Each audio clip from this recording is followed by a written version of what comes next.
Lead in the water in Flint, Michigan and Sebring, Ohio have revealed problems about the way that when we're warned about contaminated water. But there are many more places dealing with other kinds of contamination, and nearly everyone now agrees it takes too long to fix these problems.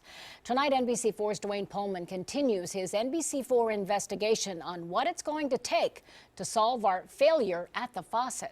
Mike and Colleen, this map from the Ohio EPA reveals all the places in our state where water advisories are in effect right now. Everything from lead to E. coli to arsenic are causing problems.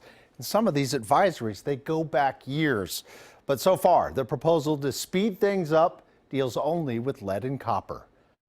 The firestorm of our failure at the faucet first erupted in Flint. Water is a basic human right, where toxic levels of lead flowed out of the taps without warning. Soon, word leaked out about lead in Sebring, Ohio's water, too. I was never notified of this problem.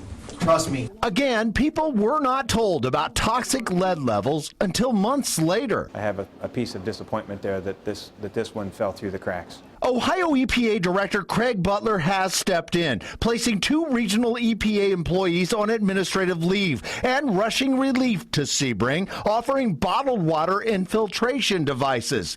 And even Butler is clear. The federal rules, which allow 2 months to notify and years to fix the contamination, are not enough. Is that acceptable? It's absolutely not. U.S. Senator Sherrod Brown agrees, saying warnings need to be issued much sooner so people do not continue drinking contaminated water. We all know better than that, and to hold that information, regardless of the law, to hold that information is irresponsible or worse. The law needs to be fixed. I asked for and got a one-on-one interview with Senator Brown from Washington.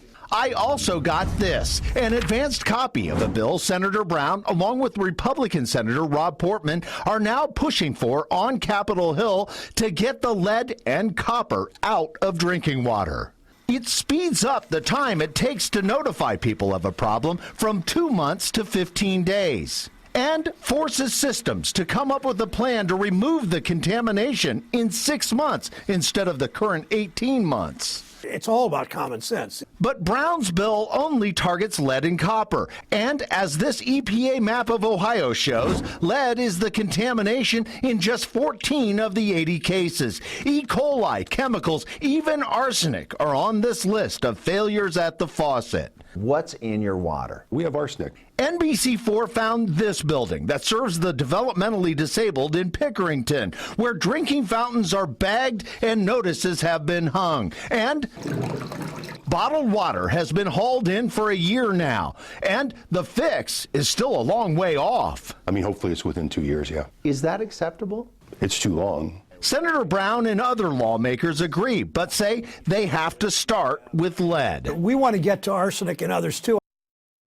Now, it will be complicated to deal with all the different contaminations. For instance, some like E. coli do trigger nearly immediate notification, but others could be in the water for months before you'd be warned. Of course, I'll continue covering the proposals to fix our failure at the faucet. Colleen? Well, it really makes you stop and think about what we're drinking every day. Thanks so much, Dwayne. To see more on Dwayne's reporting on these issues, head to NBC4i.com and click on his story.